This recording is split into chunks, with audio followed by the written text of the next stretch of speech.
Hello dear students, good morning. Today I am here for you guys with two more new tenses, that is simple past tense and continuous past tense.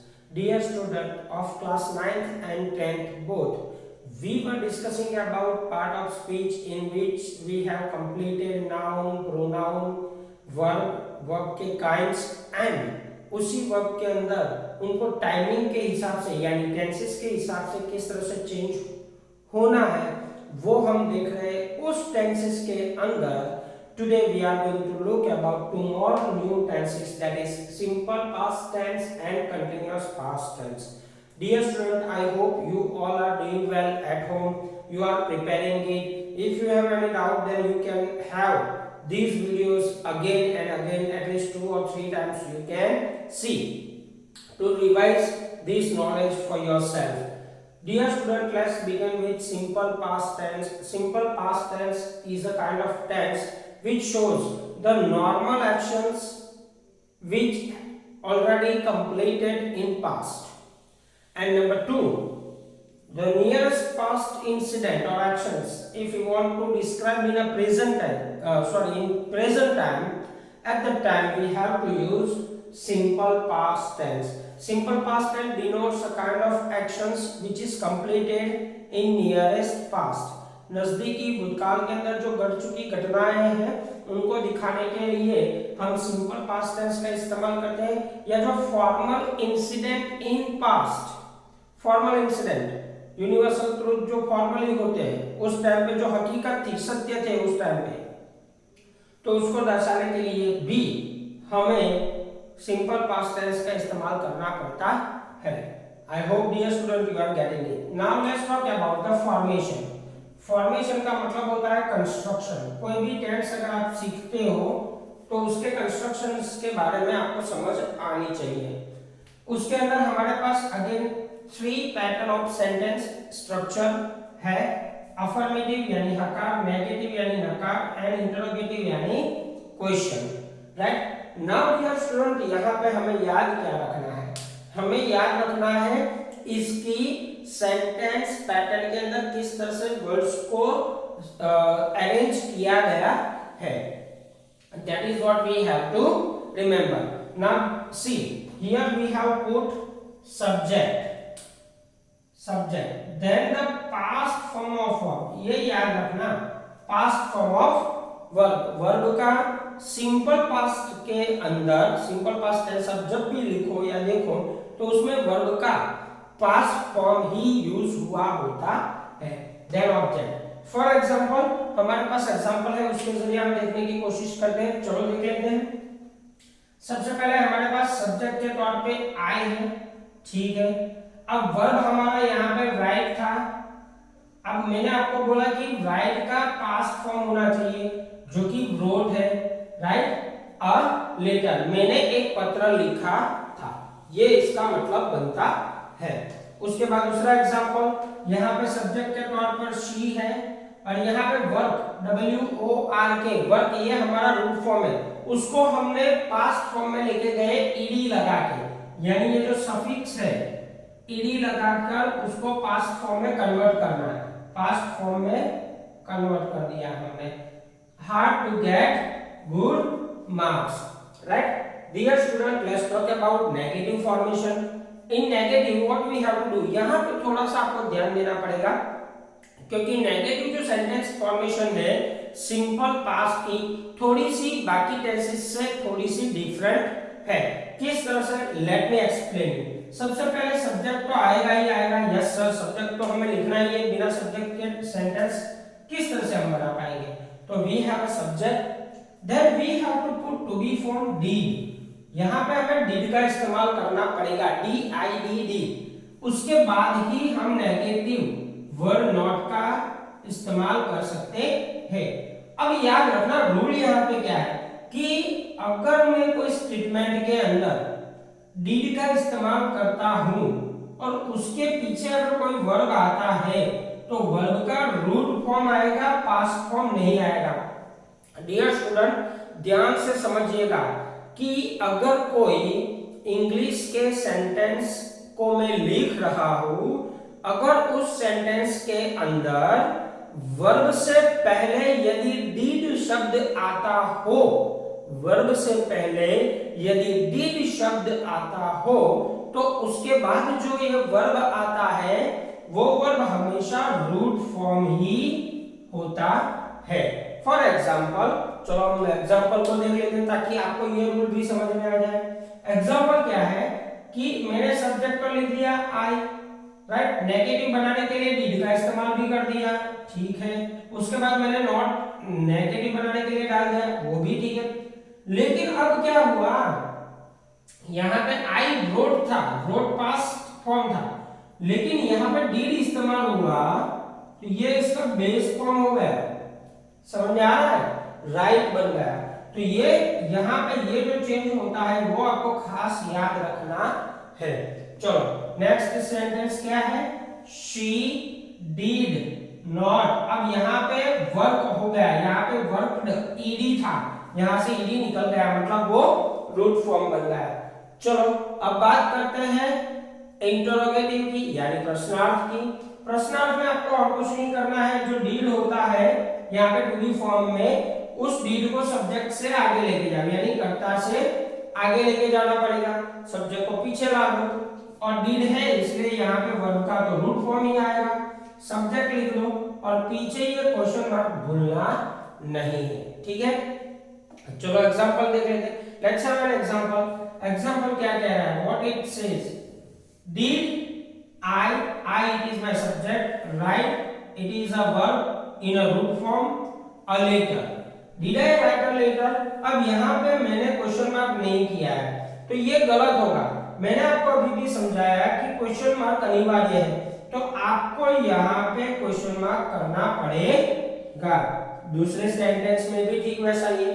तो अगर आप पूरा का पूरा statement सही है, लेकिन इफ यू डोंट और if you forget to put a question mark at the end of the statement, it will be wrong, no marks will be given to you, एक भी मार्क्स आपको उसका नहीं मिलने वाला है। सो ध्यान रखिएगा डियर स्टूडेंट। अब आगे,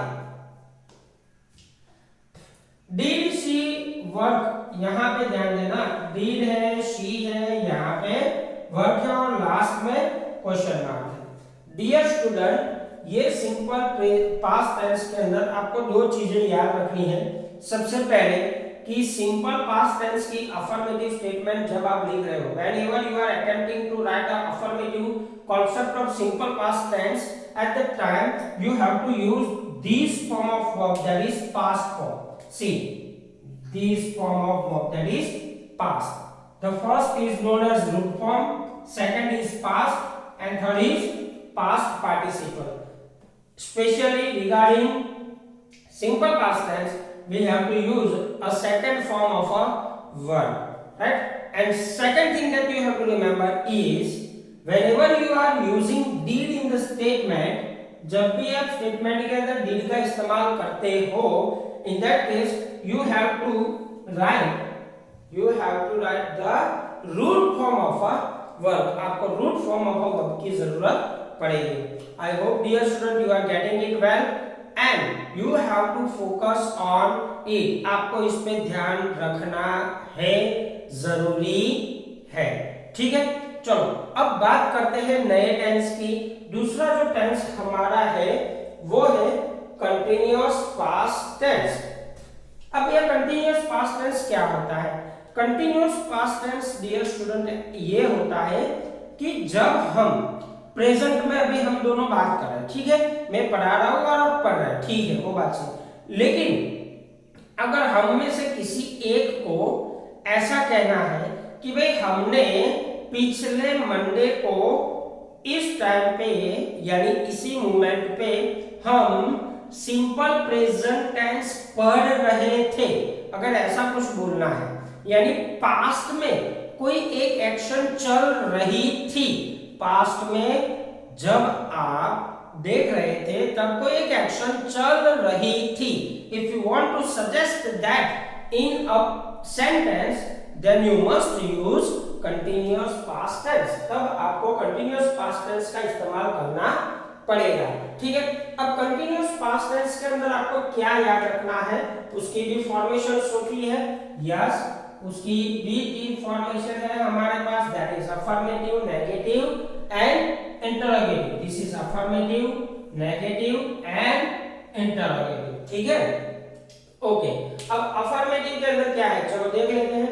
अफर्मेटिव में आपको सब्जेक्ट पहले लिखना है as usual in the rest tenses that we have seen. Now if you have just focused on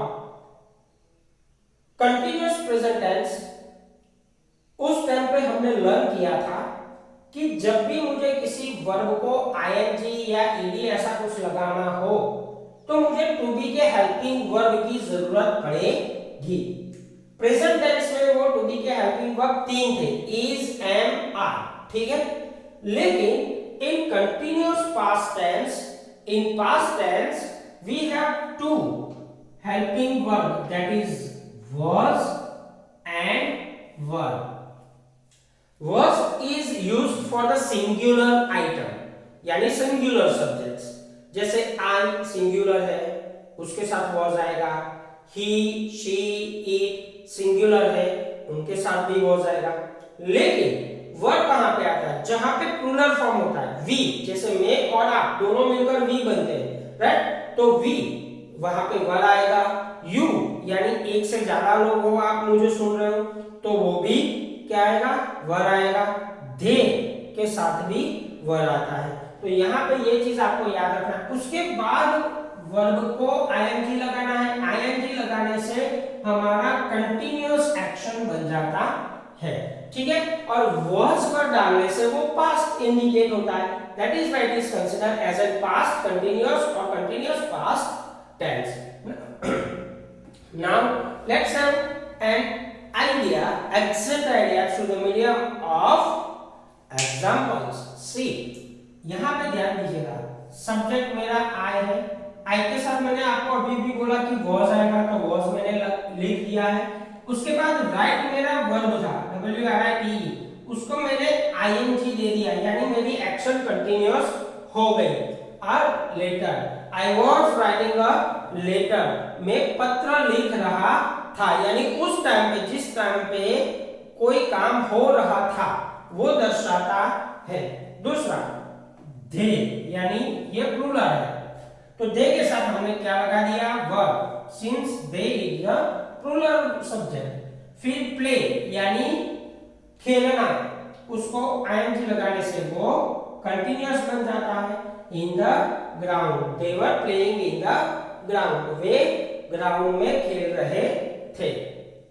चलो नेगेटिव बनाने के लिए क्या करना है, टू मेक योर स्टेटमेंट यानी continuous past tense statement negative, you have to do nothing, just you have to put not in between verb and to be form.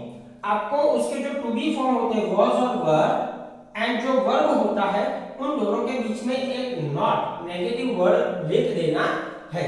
चलो देखते हैं एग्जांपल। मेरे पास ये सब्जेक्ट है, फिर ये was आ गया और ये राइटिंग मेरा वर्ब है, तो इन दोनों के बीच में I have put negative word not, so that I can turn my affirmative statement into negative. Clear? अब देखो इंटरोगेटिव में क्या होता है, इंटरोगेटिव में we have to bring forward the to be form before the subject। तो ये was और were to be form है, उसको मैंने सब्जेक्ट से आगे लेके गया। जैसे ही सब्जेक्ट से आगे लेके गया, यानी सब्जेक्ट पीछे और was were आगे चला गया, उसके बाद verb प्लस ing ऑब्जेक्ट। और अभी भी मैंने आपको सिंपल पास्ट टेंस में दिखाया that you have to put a question mark at the end of the statement whenever we are talking about interrogative formation। अब क्या आएगा, तो यहाँ पे was I writing a letter और question mark, right? Were they playing on the ground, question mark। Dear student, इसके अंदर जो रूल्स है वो रूल्स ज्यादा नहीं है, आपको उन रूल्स में सिर्फ ध्यान उतना रखना है कि जब आप सब्जेक्ट के तौर पे आई, शी, ही, इट का इस्तेमाल करते हो तब उसके साथ हमेशा was लिखना जरूरी है। और दूसरा, जब आप वी, यू, दे का इस्तेमाल करते हो तब वर्ब लिखना जरूरी है। I hope you are understanding this one. Now the second rule of this tense is whenever you are putting verb to make continuous action we have to put ing, that is write plus ing is equal to writing. clear? I hope dear student कि अभी जो हमने दो tenses पढ़े you have got it fully in your mind. just do practice for it. अगर आप लिख नहीं सकते कोई दिक्कत नहीं है, आपको ये रूल आपकी नोटबुक में लिख लेने हैं। फिर आपकी टेक्स्ट बुक का एक एक यूनिट मैंने चला रखा है, उस यूनिट में से इन टेंसेस के हिसाब से अलग अलग जो भी वाक्य आपको मिल रहे हैं उसको अलग लिख लीजिएगा। 5 स्टेटमेंट लिखने हैं, ज्यादा लिखने नहीं है। Stay home, stay safe. Thank you very much.